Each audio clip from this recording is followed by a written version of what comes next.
अगर आप या आपका कोई रिश्तेदार, फैमिली का मेंबर, यार दोस्त या कोई और जानकार पुलिस या जुडिशियल कस्टडी में है यानी कि जेल में, या फिर पुलिस ने आपको डिटेन या अरेस्ट कर लिया है, तो आपको इमीडिएटली एक एडवोकेट हायर करना होगा और आपका एडवोकेट आपकी रिलीज के लिए कंसर्न कोर्ट में रेगुलर बेल की एप्लीकेशन लगाएगा।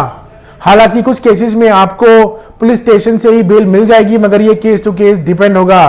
तो मैं एडवोकेट आपको आज बताऊंगा रेगुलर बेल के बारे में और रेगुलर बेल से जुड़ी हुई तमाम इंपॉर्टेंट इंफॉर्मेशन जो आपके बेहद काम आएगी। तो चलिए शुरू करते हैं।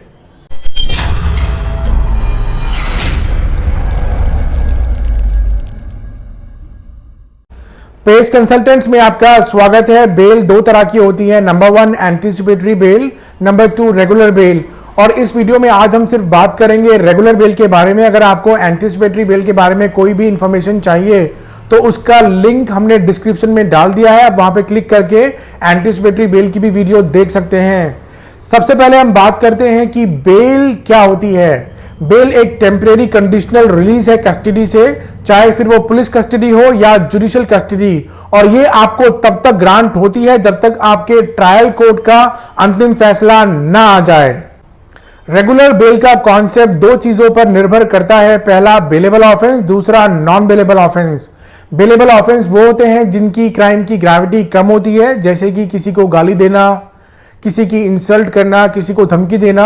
और नॉन बेलेबल ऑफेंसेस वो होते हैं जिनकी क्राइम की ग्रेविटी ज्यादा होती है, जैसे कि मर्डर, अटेम्प्ट टू मर्डर, लूटपाट करना, डकैती, चोरी करना, चोरी का सामान खरीदना, किसी की प्राइवेट प्रॉपर्टी में घुस के मारपीट करना, किसी को डेंजरस वेपन से चोट पहुंचाना, या फिर रेप, सेक्सुअल असॉल्ट, चीटिंग करके कुछ हासिल कर लेना, धोखा देकर फौजदी कर लेना, गैम्बलिंग, जुआ या इसी तरह के और भी नॉन बेलेबल ऑफेंसेस हो सकते हैं। और ये हर एक्ट में ऑलरेडी दिया गया है कि कौन से बेलेबल ऑफेंस है और कौन से नॉन बेलेबल ऑफेंसेस।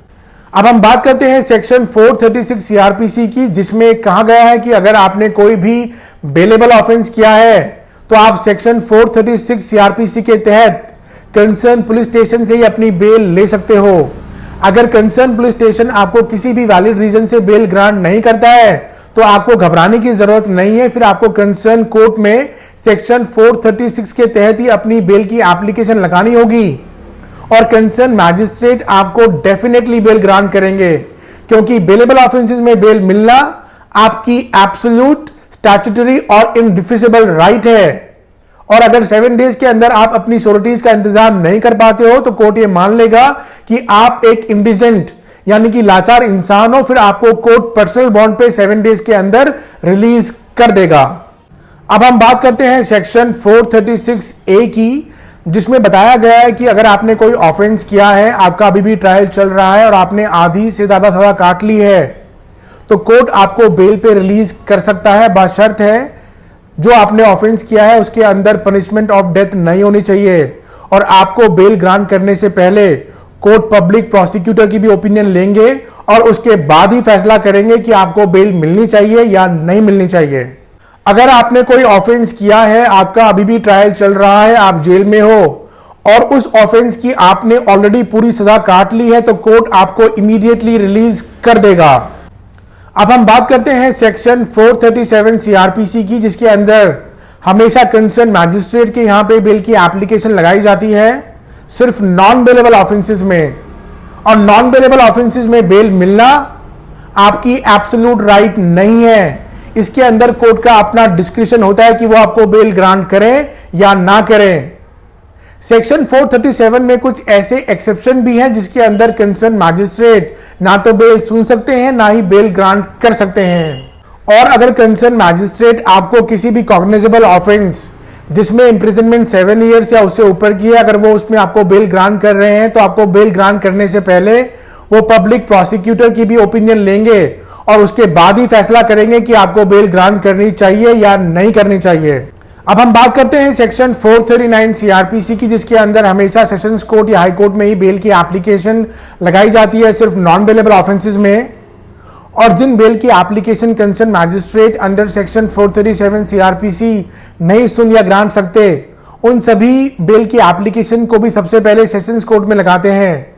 अगर सेशंस कोर्ट से आपकी बेल की एप्लीकेशन डिसमिस होती है तो आप सेक्शन 439 के तहत ही ऑनरेबल हाई कोर्ट जा सकते हैं। अगर ऑनरेबल हाई कोर्ट से भी आपकी बेल की एप्लीकेशन डिसमिस होती है तो उस डिसमिस ऑर्डर के अगेंस्ट आप आर्टिकल 136 के तहत ऑनरेबल सुप्रीम कोर्ट भी जा सकते हो।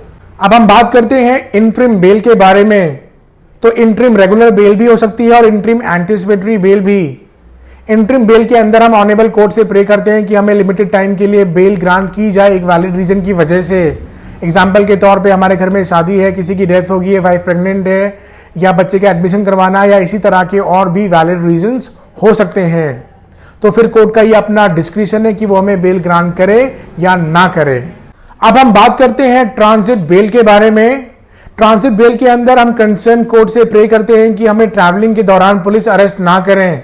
एग्जाम्पल के तौर पे अगर आपने मुंबई में कोई ऑफेंस किया है और अभी आप दिल्ली में रह रहे हो तो आप दिल्ली की कंसर्न कोर्ट से प्रे करोगे कि मुझे मुंबई पहुंचने तक पुलिस अरेस्ट ना करे। आपकी रेगुलर बेल कैंसिल भी हो सकती है अगर बेल के दौरान दी गई कंडीशनों का आप वॉयलेट या ब्रीच करते हो। एग्जाम्पल के तौर पे अगर कोर्ट ने आपसे कहा है कि आपको शहर के बाहर नहीं जाना है, उसके बावजूद भी आप किसी की शादी में या अपने ऑफिशियल काम से शहर के बाहर चले जाते हो और फिर ऑपोजिट पार्टी यानी कि विक्टिम, कंप्लेनेंट या इन्वेस्टिगेशन ऑफिसर कुछ ऐसे एविडेंसेस इकट्ठे कर लेते हैं जो ये दिखाता है कि आप वाकई में शहर के बाहर गए थे या गए हो, और फिर वो कंसर्न कोर्ट में कैंसलेशन ऑफ बेल की एप्लीकेशन लगाते हैं आपके अगेंस्ट। और अगर उस दिन कोर्ट ने ये पाया कि आपने वाकई में बेल की कंडीशनों का वॉयलेट या ब्रीच किया है तो कोर्ट आपकी बेल कैंसिल भी कर सकता है और आपको फिर शायद जेल जाना पड़ सकता है। इसलिए मैं अपने सभी व्यूअर्स को स्ट्रांगली रेकमेंड करूंगा कि वो बेल के दौरान दी गई कंडीशनों का बिल्कुल भी ब्रीच या वॉयलेट ना करें।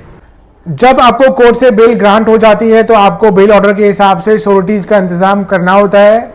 श्योरिटी का एक पासपोर्ट कलर्ड साइज फोटोग्राफ, उसका आईडी प्रूफ और इंसॉल्वेंसी प्रूफ, यानी कि जो बेल बॉन्ड में अमाउंट है श्योरिटी को उसका इंसॉल्वेंसी प्रूफ देना होता है, जैसे कि बैंक की एफडी, उसकी गाड़ी की आरसी, अगर वो गवर्नमेंट एम्प्लॉय है तो उसकी सैलरी स्लिप, या इसी तरह के और भी इंसॉल्वेंसी प्रूफ हो सकते हैं। जब आप बेल ऑर्डर की सारी कंडीशंस को पूरा कर देते हो तो कोर्ट आपको फिर बेल पे रिलीज कर देगा। अब हम बात करते हैं सस्पेंशन ऑफ सेंटेंस की। ये कोई बेल नहीं है मगर एक तरह का रिलीज है। जब आप लोअर कोर्ट से कन्विक्ट हो जाते हो, आपको पनिशमेंट मिल जाती है, फिर आप अपील में अपर कोर्ट जाते हो और अपर कोर्ट से प्रे करते हो कि जब तक आप मेरी अपील सुन रहे हो तब तक आप मेरी पनिशमेंट और कन्विक्शन को सस्पेंड कर दो। तो हम उम्मीद करते हैं कि आपको आज का वीडियो बेहद पसंद आया होगा और आपको सटीक इन्फॉर्मेशन मिल गई होगी कि आपको रेगुलर बेल के लिए क्या क्या चीजें ध्यान में रखनी होती हैं। किसी भी लीगल इन्फॉर्मेशन के लिए आप हमें कभी भी कॉल या व्हाट्सएप कर सकते हैं। हमारा नंबर है 8826484040, या आप हमारी वेबसाइट pacelegalconsultants.com पर भी लॉग इन कर सकते हैं। और आप इस वीडियो को सभी यार दोस्तों को जरूर फॉरवर्ड कीजिए, बिकॉज समाज के अंदर एक लीगल अवेयरनेस का होना बहुत इंपॉर्टेंट है। और आप हमारे चैनल को जरूर सब्सक्राइब कीजिए। हम इसी तरह आपकी लीगल नॉलेज और ज्ञान बढ़ाते रहेंगे। आप सभी का बहुत बहुत शुक्रिया, धन्यवाद। Take care, bye bye.